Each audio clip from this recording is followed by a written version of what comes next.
Senhora presidente, senhores deputados, imprensa e amigos que aqui estão no plenário, que estão no plenário nessa tarde. Eu não poderia deixar de falar hoje. Eu gostaria de falar rapidamente sobre dois assuntos. Primeiro, daquilo que já foi falado hoje vastamente, que são as gravações das conversas ocorridas dentro da sala do governador do Distrito Federal. Senhora presidente e amigos, as gravações não ferem apenas as relações institucionais entre os poderes, que, por definição, devem ser harmônicos e independentes, como também fere a confiança, que deve presidir o diálogo político entre os que, eleitos pelo povo, têm a responsabilidade de formar consensos para a governabilidade e para a busca de soluções para os problemas da cidade. De um lado, nós esperamos que o Palácio do Buriti e o governador Hollenberg investiguem, cheguem aos responsáveis pelas gravações clandestinas e divulguem imediatamente a íntegra de todos os diálogos que ocorreram dentro daquela casa. E me sinto muito à vontade, porque lá não estive, se já não ia antes, agora muito menos, por falta de confiança no chefe do executivo dessa cidade.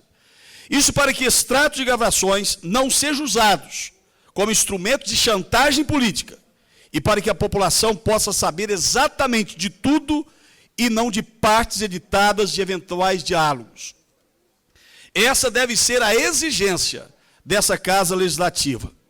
Por outro lado, nós parlamentares devemos também tomar as nossas providências no âmbito parlamentar, de sorte a verificar se teria havido quebra de decoro por parte de algum parlamentar, mas também responsabilizar os membros do Executivo que, porventura, tenha dado causa a que isso acontecesse.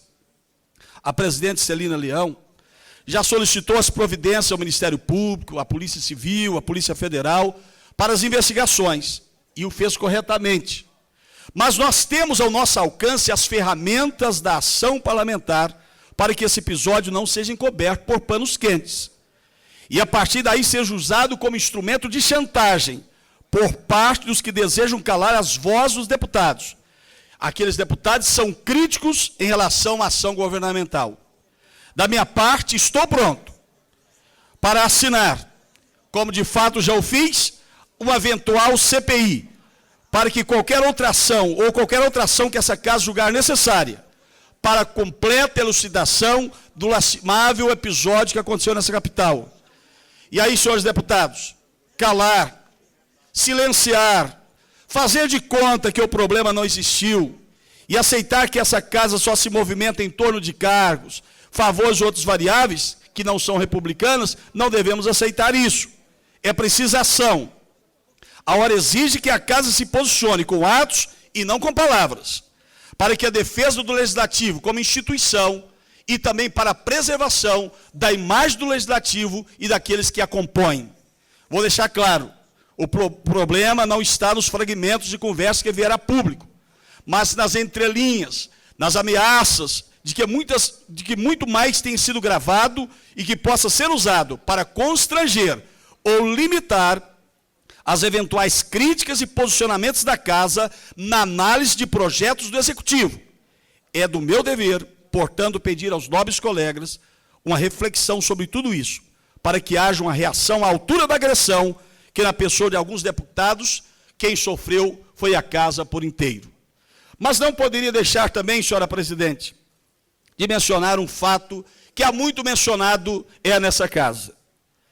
É a situação que está acontecendo na Agência de Fiscalização do Distrito Federal, a GFIS. Fui informado que a nova gestão da GFIS tem deixado muito a desejar. Como tenho visto, em 20 de maio do corrente ano, por exemplo, foi publicada a Instrução Normativa número 78, cujo parágrafo 1º do seu artigo 3º condicionou a atuação do agente fiscal ao prévio contato com seu superior imediato. Ora, excelências, por si só tal procedimento de caráter excessivamente burocrático já representa um retrocesso, pois vai de encontro à necessária autonomia dos agentes fiscais, autonomia que precisa ser assegurada por questão de respeito àqueles servidores, Que motivação terão eles para dar o melhor de si, se não tiver a confiança de seus superiores hierárquicos? O demérito da necessidade de um prévio contato com a chefia acentua-se mais se observarmos que tal procedimento aplica-se quanto à irregularidade for de risco iminente ou não for possível identificar o infrator posteriormente. Senhores, seria cômico se não fosse trágico. É como se a situação de emergência pudesse esperar o procedimento burocrático do prévio contato com o superior imediato. Pergunto, se o agente fiscal não conseguir comunicar seu chefe, será que a emergência vai deixar de ocorrer? É evidente que não. Derrubar casa no sol nascendo, no pôr do sol é fácil. Eu estou denunciando, e já eu fiz a AGFIS, há mais de 30, 40 dias, uma invasão que está ocorrendo no setor de oficina da QNH. Até hoje a AGFIS sequer lá apareceu. Alguma coisa está a esconder? Pois, excelência, pior, excelências, é a justificativa para a exigência do prévio contato com a chefia. Está feito para camuflar o nítido viés autoritário da norma, que, diga-se passagem, no regime nazista de Hitler, seria muito bem-vinda. A cúpula da AGFIS externou a motivação do despropositado ato nos seguintes termos: evitar duplicidade de ação. Convenhamos, numa situação de emergência que motive a atuação da AGFIS, o que é pior, a falta de ação decorrente da ausência prévia de comunicação à chefia imediata, ou a duplicidade de ação? Eu não tenho dúvida em optar pela primeira opção. Senhores, canetada alguma vai impedir o acontecimento do fato que caracteriza a emergência motivada da ação fiscal, de modo que o parágrafo 1º, artigo 3º, Instrução Normativa 178/2015 da AGFIS, necessita ser imediatamente sustada. Medida, aliás, cuja iniciativa já tomei, apresentando já nessa tarde projeto de decreto legislativo com esse objetivo. Conclamo desde já os nobres colegas para que atuem conosco para aprová-lo. A nova gestão da AGFIS vem incidindo ainda numa série de outras falhas.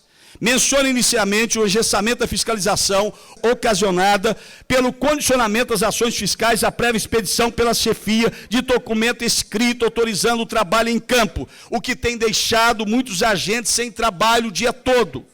Outro problema, senhores, é o rigor e detalhamento normativo excessivo e desnecessário no tocante ao trabalho em campo, de modo que todas as ações em campo só podem serem feitas se previstas em documento denominado programações fiscais, que regulam até quem os aditores podem trabalhar.